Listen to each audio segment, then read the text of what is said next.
Depuis près de 2 millénaires, même 25 siècles, Velot est un coin de terre où beaucoup de personnes sont venues, des nouveaux arrivants, venus d'horizons différents, qui sont venus y travailler, fonder une famille et y mourir. Génération après génération, Velot est devenu ce qu'elle est aujourd'hui, une ville à la campagne. On n'était pas nombreux. À ce moment-là, Velot, on était combien? 600 et encore. Je ne sais pas si on était 600 tous. Dire que ça a été une belle époque. Ah oui.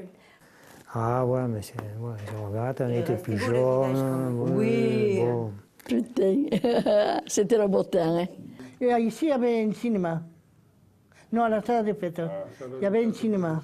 Quand le film est commencé, alors on allait en haut, on avait le copain.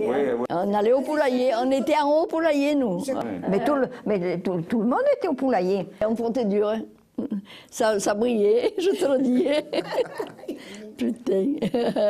Là, il y a le balcon. Ça y est encore? Il n'y a pas le balcon là? Il y était. Oui. À l'époque, oui, il y était. Et la fête du village, juste là devant la salle des fêtes, il y avait le Mato Cocagno. Voilà, c'est quoi ça? Eh bien, c'est une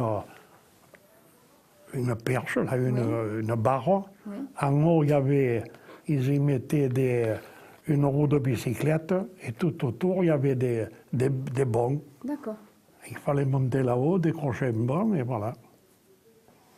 Il y avait la course au sac aussi. On faisait la course au sac, il y avait la course de l'âne. D'accord. Il y avait une fanfare et des gens du village. Ce monsieur qui venait chez ma mère, de l'Estac, il était musicien. Parce que tous les anciens jouaient d'un instrument de musique. Oui, il y avait mon oncle Tebon. Accordéon, trompette, vous aviez saxo, vous aviez batterie. Voilà quoi. La fanfare de Velot. Oui. Voilà. Après, ben, il y a eu la fête Saint-Éloi. Alors là, c'était des belles. Ça, c'était des fêtes, elles duraient toute la semaine. Il n'y avait pas de bagarre, il n'y avait rien. Les gens, ils n'étaient pas. Et pourtant, avant, ils buvaient, les gens. Et moi qui avais le bar, je peux te dire que les gens, ils buvaient plus que maintenant. C'était vraiment une belle fête, des chars. Puis les gens, comme je t'ai dit, c'était la famille, on était tous réunis. C'était. Voilà. Donc C'était la tradition. À 10 heures. Et après, il y avait le défilé. Voilà. Il y avait le défilé.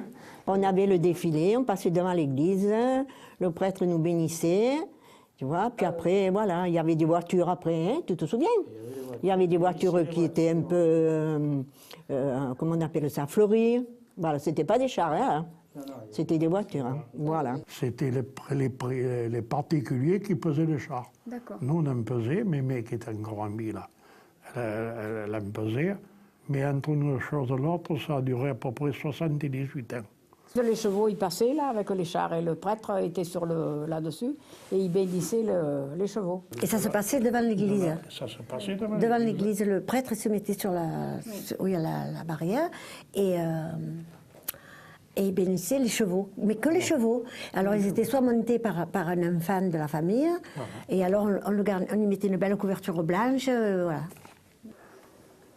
Et ça, tout le monde venait, tu sais, tout le monde, vieux, jeune, tout le monde venait s'amuser, danser sur le courset. Et on mangeait l'aïoli. On mangeait l'aïoli. Ah voilà. Des choses qui n'étaient pas trop chères. Oui. Oh, puis les gens, ils le portaient. On le portait. Ah, vous le portiez, oui. tous ensemble. Comme les cantines, personne, c'était pas la mairie qui payait, tout le monde qui avait des œufs. On ne travaillait pas comme maintenant, c'est pas pareil. Puis ça a toujours bien marché, ici, les fêtes, parce que les gens, ils venaient d'Orognac en train, et puis de Rognac à Velot, ils venaient à pied. Ils se déplaçaient à pied. À pied? Oui. Nous, on n'a jamais eu de bicyclette. Ben, écoute, moi, mon père, quand il allait au départ, quand il allait chercher la viande à Aix, il avait ce qu'on appelle le boguet et le cheval. À vélo et à cheval. On faisait tout à vélo, et un peu à pied. Et un peu à pied. Et un peu à pied. En fait, c'est vrai que le vélo marchait à cette époque-là. Avant, il y avait les Carmatéis. Alors, ils s'arrêtaient là, devant nos nord. C'est très vieux qu'on ne peut plus prendre le train, c'est dommage. Pas de voiture à l'époque. À l'époque que tu me parles, là, moi j'ai connu Velot, ma génération a connu Velot, je dis deux, Mais admettons qu'il y en avait 3 ou 4 de voitures. Il y avait le curé jaune, ça je le sais, parce que j'étais un pan de cœur, il nous menait promener, quoi. Il avait même une traction avant, ça me revient. So, Biscaï, Alifa, il y avait 3 voitures dans le village. Une course, vous savez ce que c'est? C'est une allée avec des platanes. Mais à l'époque, le course n'était pas cimenté. Donc, il y avait de la terre, il n'y avait pas les conques autour des arbres, ni rien. Donc, on appelait ça une course. Mais le jour que le course s'est cimenté, ça doit avoir duré peut-être une semaine, moi je l'ai traversé le course dans le ventre de ma mère. Et oui. Pendant la durée que ça paye une zappe. Elle est allée voir quelqu'un qui a accouché là-bas près de l'église, et en retournant, elle a passé sur les planches. Parce qu'on la faisait marcher sur des planches pour ne pas marcher sur le ciment. Le course, la civilisation des courses, en fait, à Marseille, à Aix, le cours Mirabeau, le cours Liotto, le cours Julien, c'était des endroits où on se montrait. Donc c'était des lieux de promenade où l'on se montrait. Alors le course de vélo, il est à l'échelle de vélo. Hein. Alors le cercle de Lyon agricole, et ça, c'était le cœur du village pour les hommes. Il y avait une vingtaine de paysans, sur 300 adhérents, il n'y avait pas que des paysans. Le cercle servait à toutes les personnes âgées qui venaient. Ils faisaient partie du cercle, ils payaient nos cotisations. Et ils venaient lire leur journal, boire leur café et parler entre amis. Et qui c'était qui le gérait ça à l'époque? Oh, vous dites, Madame Magnan. Après, après Madame Magnan, il en a passé. Oui. Il en a passé. Et les gens se réunissent ici pour jouer aux cartes. Ah oui, oui. Là, la piston, c'était donc une figure de vélo, c'était piston. Là. D'ailleurs, la rue ici, la rue quoi, qui a juste à côté, s'appelle la rue Piston. Qui l'ont baptisé comme ça, quoi, à sa mémoire, quoi. Mon père, il a resté, comme il y a 17 ans, infirme. Et bien, on le menait vite, on était là, on le menait ici, et quand il avait envie d'aller au cabinet, la dame, Madame Magnan, l'appelait « Elisabeth, viens, ton beau-père est... » Allez, alors on allait le faire pisser. C'était la famille.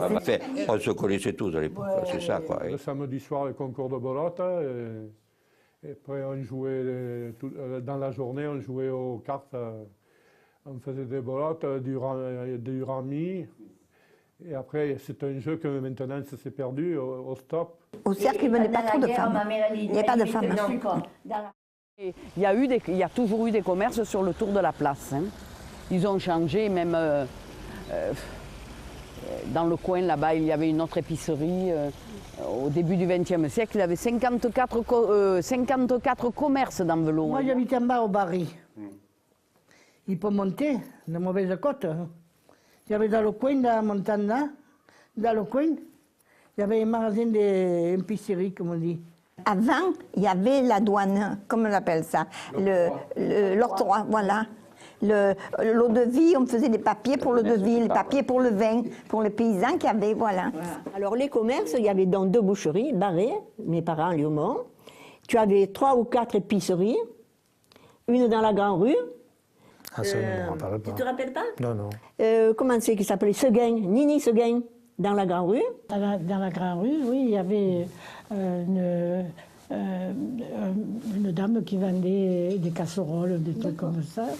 Et puis, tu avais plusieurs épiceries hein, dans le village. Et le jeudi, papy, il allait chercher l'âne à son grand-père. Oui. Hein, et il allait, avec Camille, il partait tous les jeudis chercher des fagots de bois pour les pépés et les mémés de Velot, pour allumer leur feu. Et alors, il leur portait des fagots, des petits fagots.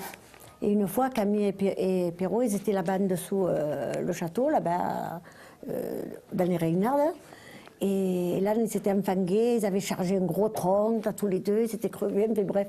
Et puis finalement, ils ont été obligés de déballer parce que là, ils ne pouvaient pas sortir leur charrette. Comment lavez-vous les vêtements? Maintenant, il y a la machine à laver. Mais quand j'étais petite, il fallait faire à la main. C'est maman qui le faisait. Au lavoir, on allait laver le linge au lavoir public en bas. L'hiver, on charriait l'eau chaude des seaux d'eau. Rappelle-toi, les seaux d'eau chaudes de la maison, on charriait l'eau chaude au lavoir en bas, là-bas. Où il y a la police, là où il y avait la police, là, où maintenant il y a la poste, là. Nous charrions l'eau chaude pour pouvoir laver notre linge. On étendait, on laissait le linge toute la nuit, le lendemain tu le retrouvais comme tu l'avais mis. On allait chercher l'eau fraîche au puits. Nous, on avait, comme il s'appelle à côté de nous, Gazelle, qui avait un puits. L'eau, elle était toujours... Il y est toujours. Il y est toujours. Mais maintenant, on s'en sert Ah, Mais tous les voisins, à midi et le soir, on allait chercher notre seau d'eau fraîche. Et puis, elle peut te dire qu'elles étaient fraîches. Hein. Chacun avait son poulailler, ses œufs, ses canards, ses poules. Ça fait, voilà. Et on vivait aussi bien que maintenant. Et on ramassait le fouet. Avec les fourches, à la fourche, on chargeait les charrettes à la fourche. Une fois, pardon, avec mon frère, avec ton père, on a chargé une charrette de foin, c'est du Saint-Foin. Les petites gerbes, on a chargé la charrette, et quand on est au Saint-Martin, la dernière banca, quand on est sorti avec le cheval et la charrette chargée, ça a fait un dévers comme ça. On a renversé la charrette et le cheval. Et le cheval. Non, mais il n'y était pas, on n'était que tous les deux. On a vite coupé les sangles pour que le cheval ne s'étrangle pas, parce qu'il a les courroies, les guides, quoi. On a vite coupé les sangles, on l'a détaché, il est sorti, on a remis la charrette, on a rechargé le voyage. Mais bon, le cheval, c'était pas fait mal. Mais la taille d'olivier à l'ancienne, comme je fais moi, ça se fait plus. Ils n'ont pas appris, les gens, ils ne savent pas le faire. Mais ça vient que quand on était tout petit, avant d'aller à l'école, et pendant l'école, c'était le jeudi qu'on n'allait pas à l'école. On te mettait un sac de jute par terre, le père ou la mère, et qu'est-ce qu'on te disait? Ben, un panier, parce qu'à l'époque, tu n'entendais pas parler français, hein, c'était tout du provençal. Hein. Et on te disait, ben, un panier, c'est un panier. Alors ça voulait dire que tout en t'amusant, avec un escargot, un morceau de bois sec, tu avais des olives qui te, je ne peux pas te dire quoi, mais qui te gênaient, là. Tu les ramassais, et quand le soir, tu avais ramassé un panier d'olives. Hein? Ouvriers ou patrons, c'était tous des paysans. À l'époque, il y avait beaucoup plus de vignes que d'oliviers aussi. Hein. Alors, tu avais l'olivier, tu avais moins de vignes que maintenant. Tu avais l'olivier, on faisait du blé. Le blé, il y avait le battage qui se passait sur la palin? Alors, je vais te dire, hein, pas que sur la palin. Comme il y avait beaucoup de paysans, à plusieurs endroits, on réunissait les gerbes, et il venait la batteuse, et tu avais des gens comme Daniel Donnier.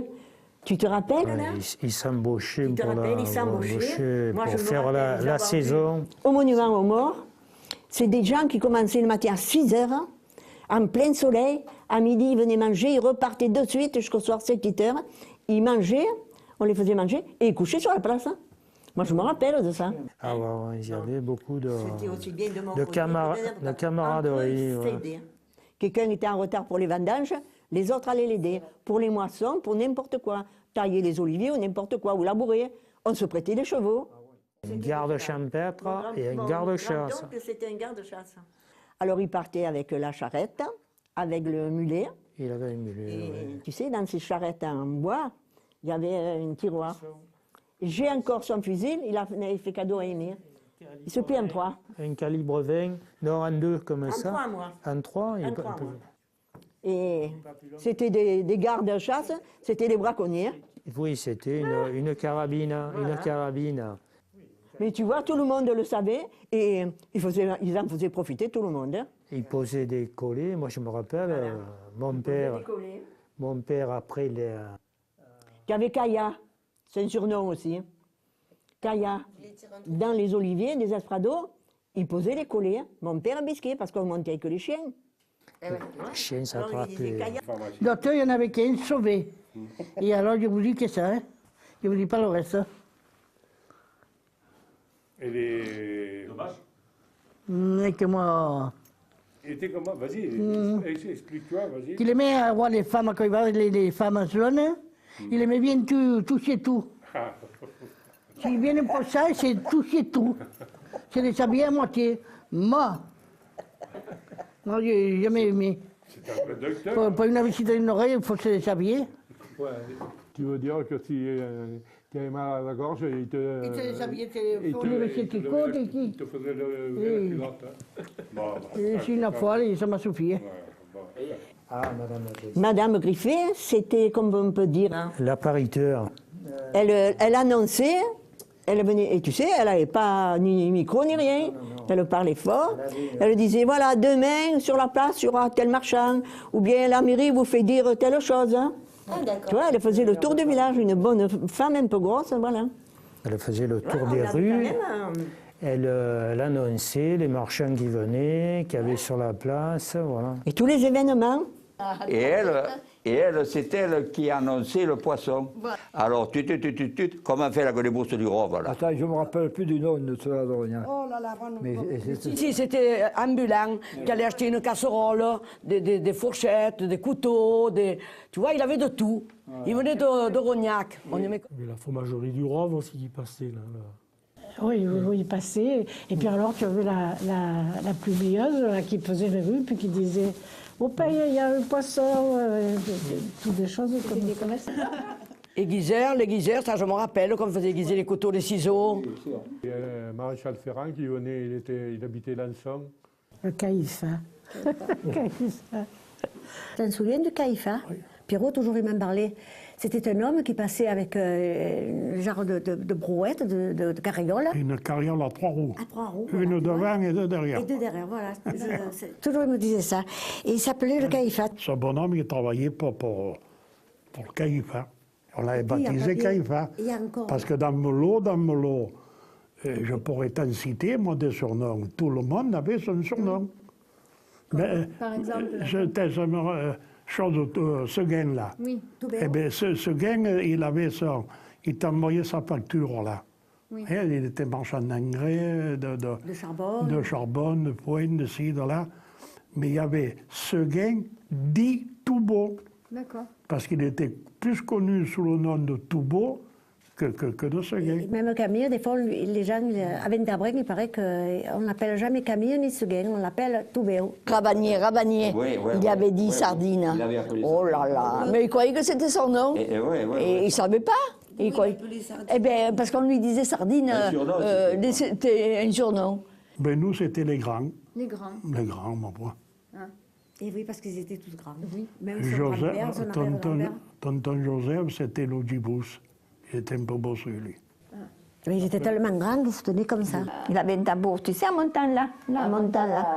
Eh bien, on l'appelait, comme ils étaient plusieurs, eh bien, de Martin. Alors, on l'appelait le Martin du tambour. Pour le reconnaître, quoi. Et oui, voilà, c'est ça. Ouais. Ma grand-mère l'a baptisé le Maucho. Et qu'est-ce que ça voulait dire, le manche? Mais ça veut dire quelqu'un qui Le manche, qui est tropiqué, qui est un peu tropiqué. Voilà. C'était pas lui, hein, c'était le père de lui. Oui, oui. Recueillir quand il poissi. Alors on appelle ça un doigt sur le pivot et l'autre sur le râteau. Voilà, en français. Après, tu avais le panard.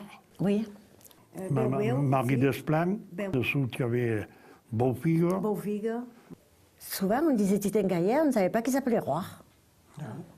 Parce qu'on disait toujours Titin Gaillard. Et Toubéo et le bœuf. Il y en avait un qui marchait vite, il avait baptisé. Il avait baptisé Loup Pressard, parce qu'il était toujours pressé. Oui. D'abord le patois, on ne parle plus maintenant. Nous on a toujours parlé provençal, pourquoi autrement on ne recevait même pas 600 heures. Par exemple, à rien compris, m'a dit Mag, à pas vu qu'il y a un sucre.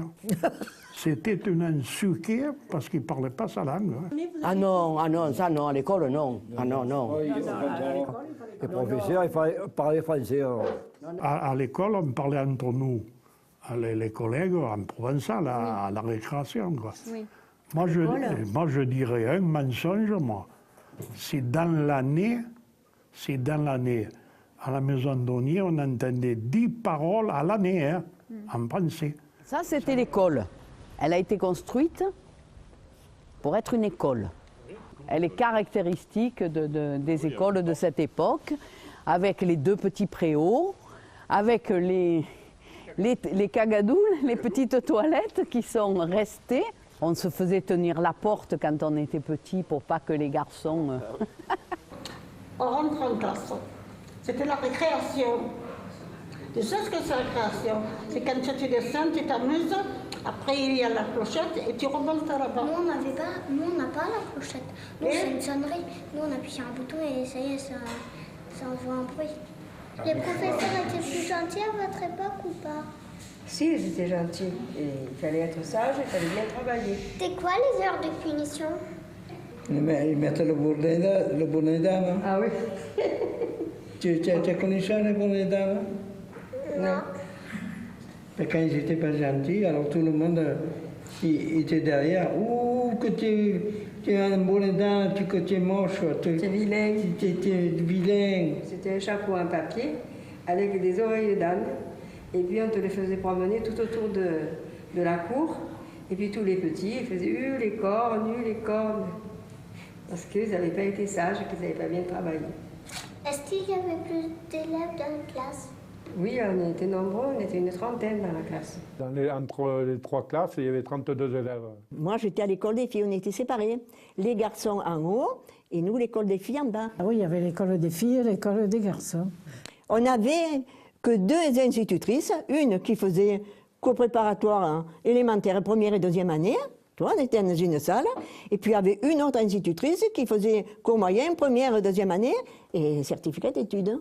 Ouais, il y avait deux maîtresses et un instituteur. Monsieur Audibert, il y avait à l'époque. Ouais. Voilà. Et en haut, là, dans la chose de la salle de mariage, c'était la garderie, mais la garderie, c'était à partir de 15 mois. Parce que les mamans, les mères, les femmes... Elles allaient au champ. Il n'y avait pas que l'école, il y avait l'école, le travail et compagnie, voilà. Ah ben moi j'allais ramasser, faire les vendanges, que j'étais toute petite quand même. Hein. Et puis après tu en coupais pas beaucoup des raisins, puis après au fur et à mesure, ben, tu travaillais. Alors, je faisais que les vendanges et le ramassage des olives. Maintenant dites-leur qu'ils y aillent dans les champs, ils y vont pas, ils risquent pas d'y aller. Ah, c'est la licence, c'est ci, c'est là, hein, peut-être. Et on arrivait, tu sais ce qu'on buvait? L'eau et le vin, et on trempait le pain dedans, et on faisait pas du chiquet. Et on y allait. Ouais. C'était une autre époque. Ah ben, on y allait. Quand on arrivait du champ, on faisait ça, on faisait Jaco. On jouait avec les poupons, la poupée, les taraillettes. Et je l'ai encore, mon poupon. Je l'ai bien conservé. On en prend grand soin. Mais avec les plantes, avec les, je sais pas, les tiropéos, là, les pégons. Là, hein? Ah oui, ça aussi. C'est vrai, on s'amusait avec rien. Voilà. Alors la glacière, c'est la rue Frédéric Mistral. Oui. Voilà. Nous, Volotiens, c'est pas la rue Frédéric Mistral, c'est la glacière. Et pourquoi alors on l'appelait la glacière?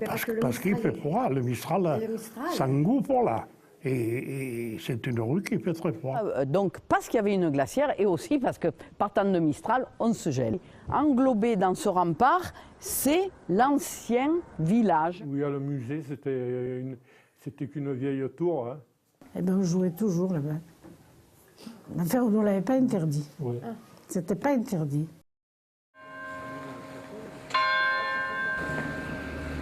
La cloche, c'est une cloche républicaine.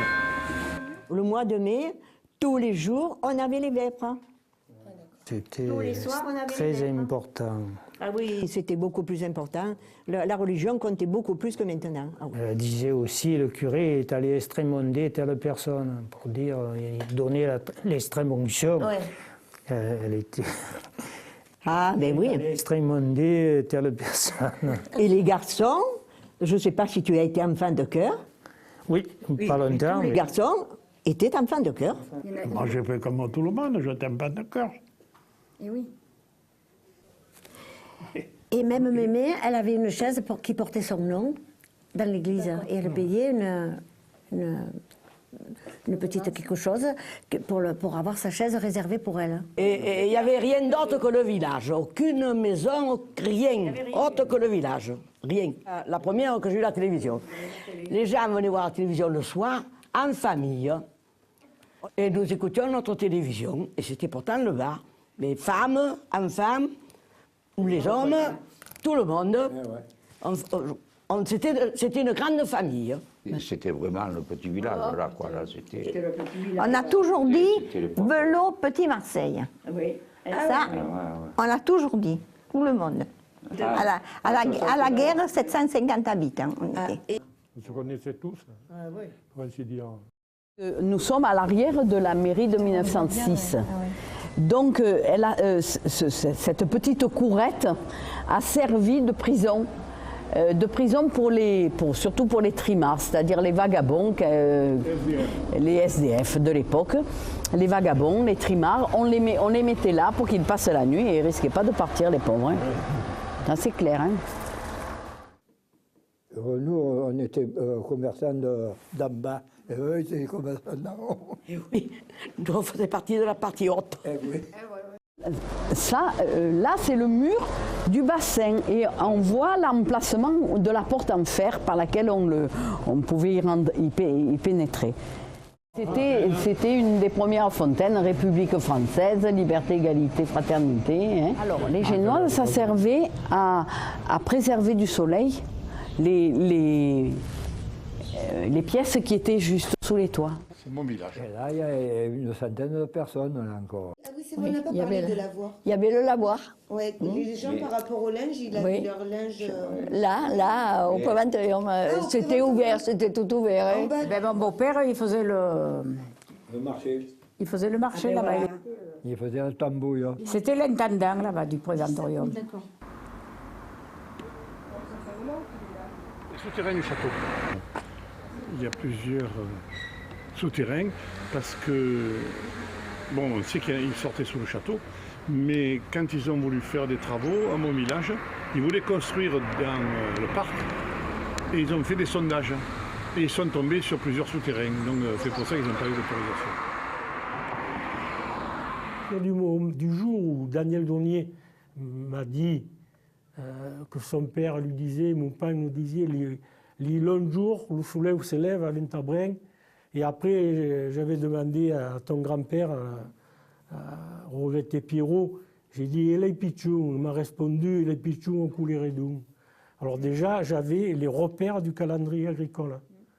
Donc, et comme il y a une très belle rosace sur la Palin, et dont les divisions sont vraiment très précises, c'est à partir de là que j'ai un peu reconstitué le calendrier agraire d'après des renseignements précis donnés uniquement en provençal. Est-ce que quand vous étiez petit, vous avez que la corde à sauter? Là, la corde, oh là là, tu sais, on faisait, bon, je ne peux plus maintenant, mais on faisait comme ça, et puis on faisait le rôle, on faisait la machin comme ça, on se donnait la main, on faisait tout le tour, et on chantait. Une fois, ça c'était après, une fois, ils avaient levé les volets de certaines maisons.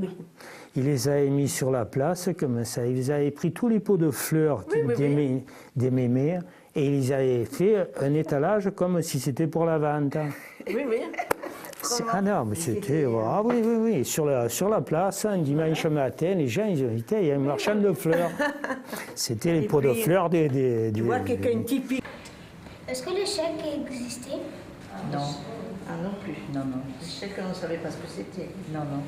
Il y avait des billets, il y avait des pièces, puis il y avait des petits sous. Oui, avec le clou. On appelait ça des sous. Est-ce que vous avez de l'argent de poche? Non. On ne savait pas ce que c'était que l'argent de poche. C'était quoi les sucreries que vous aimiez quand vous étiez petit? Mais j'aimais bien les caramels, tu vois. Et après, les chocolats. Ici, nous sommes dans l'atelier d'art plastique avec le cours des adolescents qui, en ce moment, en fait, travaille sur le projet avec le patrimoine, sur Velot d'hier et d'aujourd'hui. Donc on a essayé de voir ce qu'on allait faire avec ce sujet et les ados ont voulu en fait l'interpréter d'une façon et moderne et aussi actuelle. Donc il y a eu un côté graphique qui a été fait vraiment à partir un petit peu aquarellé avec du graphisme d'après des photos du patrimoine. Ensuite il y a eu le traité pop art et il y a eu le traité aquarelle. Voilà, c'est les trois choses qu'on a choisies pour traiter ce sujet-là. Je m'appelle Rose, j'ai 88 ans et j'habite Velot. Bonjour, je m'appelle Luna, j'ai 10 ans et je suis en CM2. Bonjour, je m'appelle Zoé, j'ai 9 ans et je suis en CE2. Les gravats, ils dansaient dans ce petit bal qui s'appelait.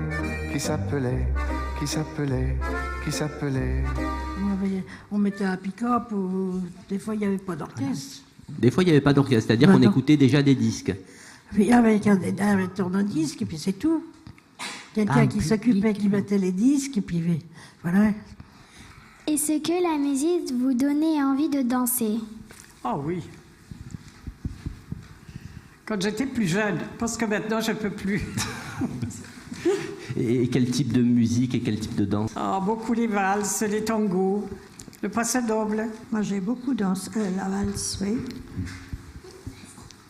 J'avais beaucoup de cavaliers sans feuilles qui me tournaient toujours le dos. Moi, il n'y a que lui que j'attendais. Je n'ai pas pu refuser. Et on s'est mariés. Et j'ai eu 3 enfants, 5 petits-enfants, 9 arrière-petits-enfants. Comment dansez-vous autrefois? À l'époque, on dansait toujours en couple. C'était toujours des couples. Mais on sortait en groupe, les garçons, les filles, on était toujours plusieurs. C'est un jardin extraordinaire. Il y a des oiseaux qui tiennent un buffet.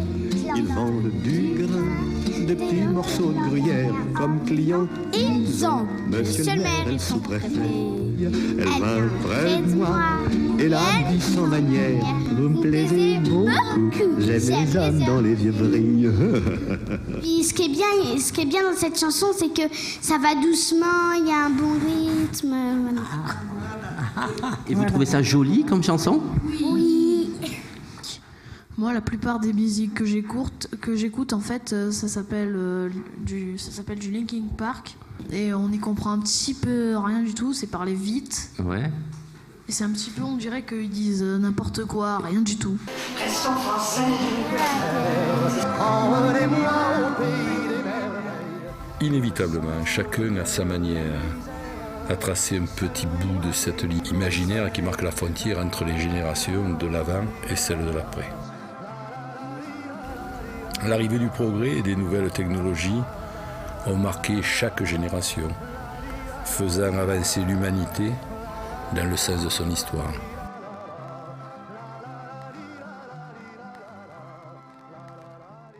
Emmenez-moi de Charles Aznavour. Aznavour, ça veut dire ça. Chacun a conservé dans sa mémoire ses propres repères, histoire de ne pas oublier. Velot vient d'ouvrir un nouveau chapitre. Son centre administratif a glissé de son promontoire vers la plaine. Son angle de vue lui permet de conserver un regard sur la tour et ses vestiges, sur son passé, parce que l'avenir ne doit pas occulter ce passé. Sur ce terrain, il y a pas si longtemps encore, les cirques de passage y installaient leurs chapiteaux et faisaient paître leurs animaux exotiques. Beaucoup d'enfants s'en souviennent. À leur tour, un jour, ils raconteront parce que le présent d'aujourd'hui est déjà du passé. Tous les témoignages de ces Velociens vivants d'authenticité et chargés d'émotions nous ont fait partager une époque, leur époque. Au terme de ce fil, souhaitons qu'une meilleure connaissance de l'histoire de Velot, comme celle de notre Provence, aide chacun d'entre nous, d'entre vous, à replonger dans ses racines et même lui permettre de s'en créer. Car on n'aime que ce l'on connaît bien.